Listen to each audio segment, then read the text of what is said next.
4월 10일 대구의 신규 확진자가 0명으로 발표되었습니다. 전국 단위로 확장해도 27명에 불과하여 최근 50명 내외로 조절되던 수치가 이제는 반토막 수준으로 떨어진 것이죠.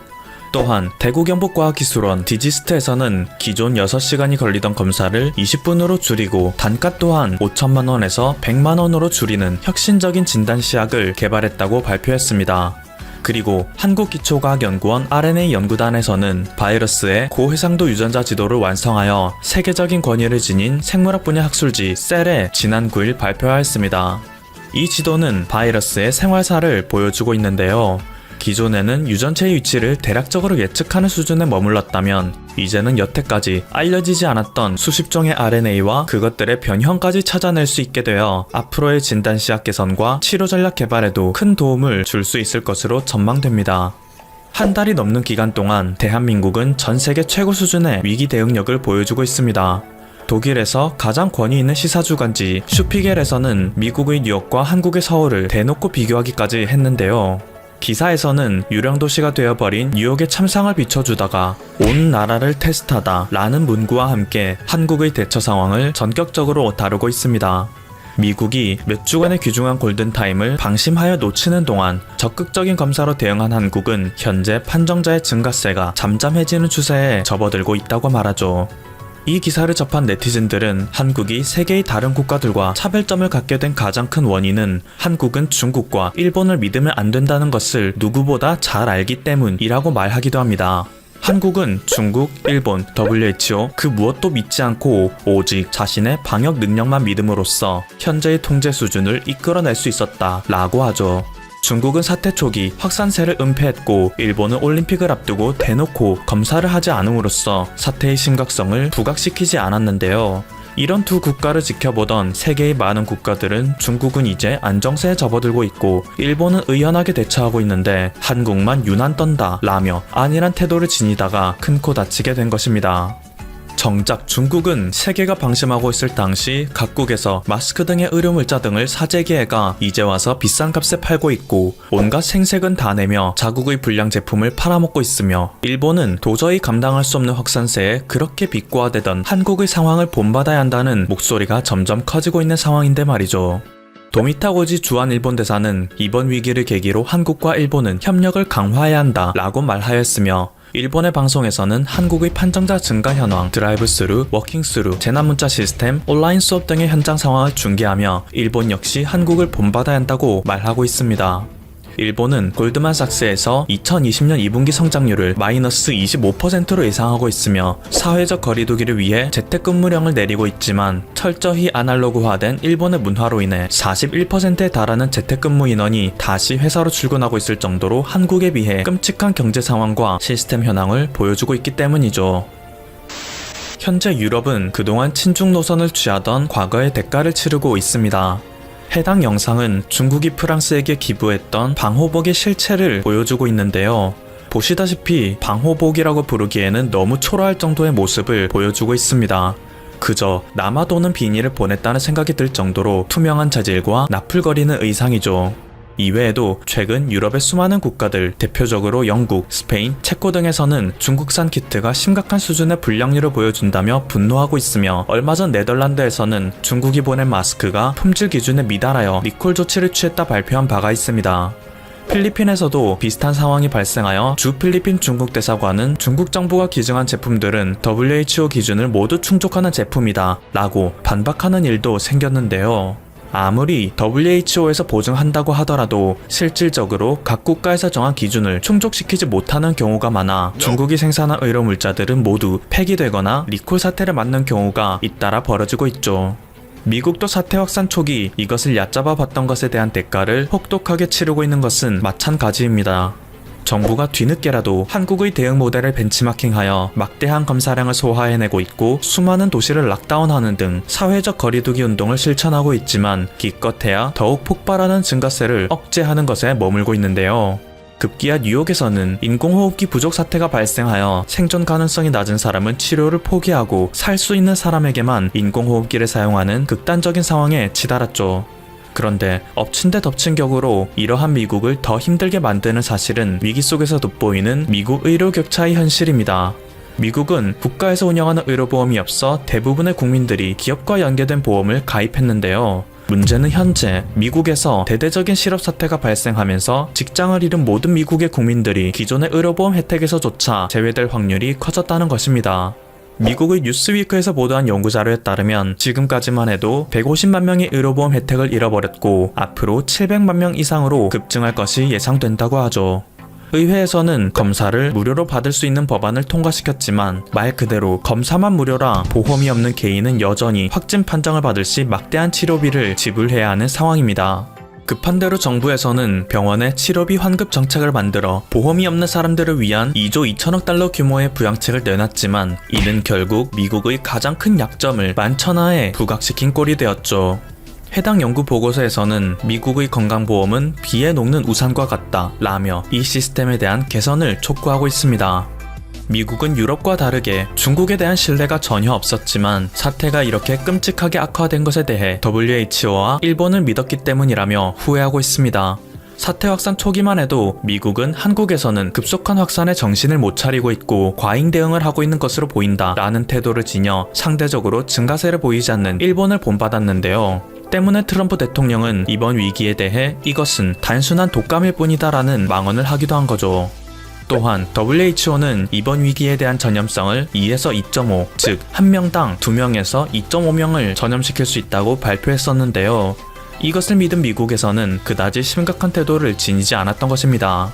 그런데 최근 미국의 CDC에서는 자국에서의 확산세에 깜짝 놀라 WHO에서 발표한 데이터에 대한 불신이 생겼는데요. 때문에 CDC 자체적으로 이번 위기에 대한 전염성을 다시 계산했죠. 그 결과 충격적인 수치가 나왔습니다. 전염성 수치 R0가 무려 5.7이 나온 것인데요. 이것은 일반적인 인플루엔자보다 4배나 높은 수치이며 WHO에서 발표한 수치의 2배인 것입니다. 누구보다 객관적인 태도를 지녀야 하는 WHO는 중국의 비정상적인 수치를 그대로 신뢰하여 2에서 2.5라는 낮은 수치를 공식화시켰고 이를 신뢰한 수많은 국가들은 방심할 수밖에 없었던 거죠. 때문에 이 소식을 접한 트럼프 대통령은 크게 분노하는 모습을 보였는데요. 미국은 중국보다 1.83배의 분담금을 내고 있는데 지금의 WHO는 중국 중심으로 돌아가고 있다. 미국이 WHO에게 주는 지원금을 끊는 방안을 검토하겠다 라며 WHO를 강력하게 비난하였죠. 그런데 이것에 대한 WHO의 태도는 더 황당했습니다. 테오드로스 WHO 사무총장은 트럼프의 발언을 듣자 만약 더 많은 시신 가방을 원한다면 그렇게 해라 라고 답한 것인데요. 현재 뉴욕에서 의료 패닉에 빠져있는 상황을 비꼰 것이죠. 누구보다 인류의 보건과 안전을 위해 하는 WHO 사무총장이 한 나라의 비극을 비꼰 것입니다. 이에 전 세계의 네티즌들은 분노하며 그 자리에 있을 자격이 없다는 비난을 쏟아붓고 있습니다. 그러면서 그가 어떻게 WHO 사무총장의 자리에 오를 수 있었는지 과거가 파헤쳐지고 있는데요. 그렇게 드러나고 있는 진실들은 충격 그 자체입니다. 우선 지금의 8대 사무총장에 앞서 7대 사무총장부터 이미 WHO는 중국에게 잠식되어 유명무실한 기관이 되고 있었습니다. 당시 중국은 1대1로 사업을 통하여 동남아시아와 아프리카에 막대한 영향력을 과시하고 있었는데요. 그 힘을 바탕으로 홍콩 출신의 마가렛 찬을 WHO 사무총장으로 당선시켰죠. 그녀는 2009년 신종플루 당시에도 늑장 대응을 한 것으로도 모자라 북한의 의료 체계를 본받아야 한다 라는 망언을 했고 2013년 시리아 소아마비 유행 때는 온갖 책임은 다 회피하여 시리아 정부에게만 책임을 지었으며 2014년 아프리카 에볼라 유행 당시에는 방역 요청을 무시하고 늑장 대응을 하여 사태를 확산시켰죠. 때문에 그녀는 전 세계 정부는 물론이고 유엔과 WHO의 내부에서마저 중국 돈으로 출세하여 좋은 일자리를 차지했고 놀고 먹을 생각밖에 안 하는 무능한 친중 인사라는 비난을 받았다고 합니다. 그리고 그런 그녀의 뒤를 이은 것이 현재의 테워드로스 8대 사무총장인데요. 테워드로스는 과거 에티오피아가 독재자 멜레스 제나위의 지배를 받을 당시 그의 하수인 역할을 했던 정치인입니다. 2008년 에티오피아에서 콜레라가 유행했을 당시 해외로부터 무수한 지원금을 받았음에도 그것을 고의적으로 방역에 사용하지 않아 수많은 국민들의 희생을 낳았으며 이런 방식으로 횡령한 국제기금을 환불하라는 해외에서의 요청에도 무시로 일관했죠. 그리고 독재자 멜레스가 병으로 사망하여 그 뒤를 이었던 독재자 데살린이 중국의 시진핑과 친하게 지내면서 테오드로스 역시 시진핑과 급격히 가까워졌는데요. 이때의 친분을 바탕으로 그는 WHO 사무총장의 자리에도 오를 수 있었던 거죠. 이렇게 7, 8대가 연속으로 친중 노선과 부패에 빠져들어 현재의 WHO는 그 역할도 제대로 하지 못하는 유명무실한 국제기구가 된 것입니다. 한국의 방역 시스템은 한때 세계 최고라는 평가를 받았습니다. 하지만 현재는 백신 경쟁에서 뒤지면서 여러 논란이 발생하고 있죠. 과연 한국의 K-방역은 이대로 실패하는 것일까요? 닥터시사TV의 생각은 좀 다릅니다. 그 이유를 알려드리겠습니다. 사실 정부의 입장에서는 백신 도입과 관련해 고려해야 할 상황이 많았습니다. 한국의 언론들은 백신을 우리가 세계에서 최초로 맞아야 하는 것처럼 1등 경쟁을 하는 듯한 분위기를 조성하고 있습니다. 그런 분위기를 조성하는 이유가 뭘까요? 네, 너무나 단순합니다. 지극히 정치적인 이유입니다. 국민들은 백신 관련 소식을 들으면 마음이 쫓기게 되고 무언가 큰일이 난 것 같은 분위기를 느끼게 되죠. 상당히 우려스러운 일입니다. 백신을 도입할 때 가장 중요한 건 무엇일까요? 바로 백신의 안전성입니다. 백신은 코로나19에 걸리기 전에 맞아서 항체를 생성하는 것이죠. 따라서 안전성이 떨어지면 역효과가 나게 됩니다. 코로나19에 안 걸리려다 몸에 치명적인 영향을 받게 될지도 모른다는 것입니다. 실제로 백신 접종을 시작한 나라들에서 각종 부작용에 대한 보도가 나오고 있습니다. 더욱이 이번 백신은 개발 과정이 엄청나게 단축되었습니다. 원래 감염병의 백신 개발은 2년에서 3년 정도의 시간이 소요되는데 불과 1년도 안 되는 시간에 만들었습니다. 뿐만이 아닙니다. 임상 3상을 생략하고 모두 긴급 사용이 승인되고 있습니다. 따라서 정부 입장에서는 오히려 백신을 세계 최초로 맞는 상황을 피하고 싶었을 겁니다. 그리고 당시 한국의 확진자는 무척 적었습니다. 사람들은 이 판단이 아니랬다고 합니다. 하지만 그렇게만 볼 수는 없습니다. 상황을 면밀히 보아야 하는데요. 현재 백신을 가장 적극적으로 도입한 나라는 어디일까요? 단연 미국과 영국입니다. 전 세계에서 최초로 백신을 맞은 사람은 영국인이었습니다. 백신 접종을 서두르는 이유는 백신 말고는 채택할 수 있는 다른 방역 전략이 없었기 때문입니다. 벼랑 끝에 몰려 있다고 볼 수 있는 것이죠. 미국은 확진 환자 숫자가 세계에서 압도적인 1위입니다. 무려 1,800만 명이 넘습니다. 사망자도 32만 명을 넘어섰죠. 영국도 인구를 감안하면 상당히 심각합니다. 210만 명이 넘었습니다. 사망률은 미국보다 훨씬 높은 3.2%입니다. 영국은 총리까지 감염되었다가 겨우 살아났죠. 영국의 불행은 여기서 끝이 아닙니다. 코로나19 변이가 커지고 있습니다. 하루 신규 확진 환자가 4만 명으로 다시 최대치를 경신한 영국은 크리스마스 직후 봉쇄 지역을 대대적으로 확대할 예정입니다. 영국에 상륙한 변종은 남아프리카에서 넘어온 것입니다. 최근 2명이 변이에 감염되었다는 게 발견되었는데 모두 남아공 여행을 하고 돌아온 환자들이었습니다. 미국과 영국이야말로 방역에 완벽하고도 철저하게 실패한 것입니다. 따라서 한국이 이 두 나라와 똑같은 전략을 취할 이유는 없습니다. 즉, 같은 속도로 백신을 맞아야 할 상황은 아니라는 것이죠. 두 나라가 백신 접종을 시작했다고 상황이 끝나는 것일까요? 전혀 그렇지 않습니다.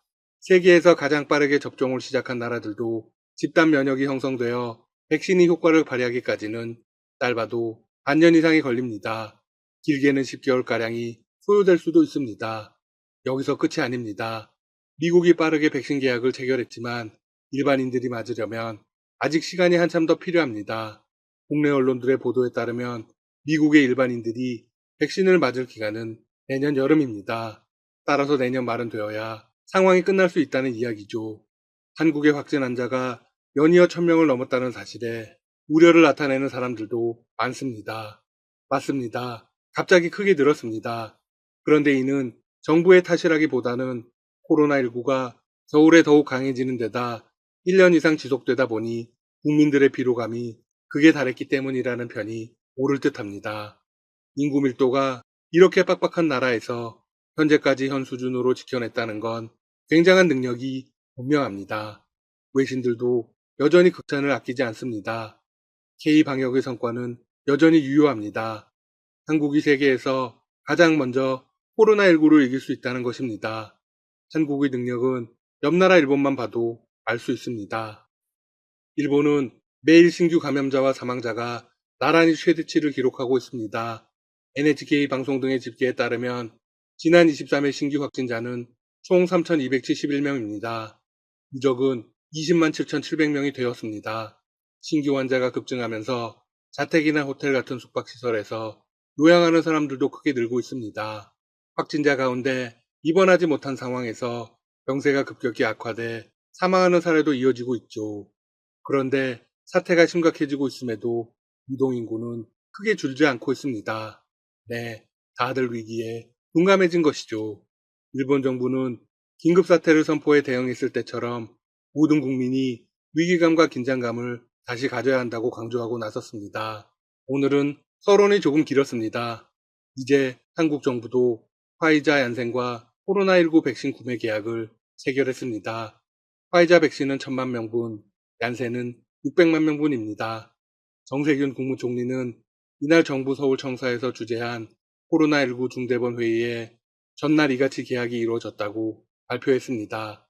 정 총리는 얀센의 경우 당초 예정된 물량인 200만 명분보다 많은 600만 명분을 계약했다며 내년 2분기부터 접종을 시작한다고 말했습니다. 화이자 백신에 대해서는 1,000만 명분을 계약했고 내년 3분기부터 들어온다며 도입 시기를 2분기 이내로 앞당기고자 국가 차원의 역량을 총동원 중이고 협상이 진행 중이라고 전했습니다. 글로벌 제약사들이 CMO 등의 계약을 체결하면서 도입 속도는 빨라질 수 있을 것입니다. 제약사들이 생산 라인 확대를 위해서 노력하는 상황이니까요. 정부는 먼저 접종된 백신이 안전한지, 효과가 충분한지 등을 면밀히 들여다보며 국민이 가능한 한 빨리 안심하고 접종을 받도록 꼼꼼히 챙기겠다고 강조했습니다. 한국은 백신이 도입되기 전까지 예방접종 대상 우선순위를 정하고 유통과정상 문제가 없게끔 관리하고 방역관리를 계속 안정적으로 해나가면 됩니다. 한편 코로나 치료제는 한국이 빠르게 생산을 하게 되었습니다. 셀트리온과 대웅제약이 이달 중 코로나19 치료제 임상 이상 결과를 발표합니다. 모두 내년 1월 치료제 출시를 목표로 하는 만큼 어느 기업이 국산으로 코로나19 치료제 개발에 성공할지 관심이 쏠리고 있습니다. 영국을 시작으로 미국 등 해외에선 글로벌 제약사의 코로나19 백신 접종을 시작하면서 치료제의 필요성에 대한 의문을 제기하는 사람들도 있습니다.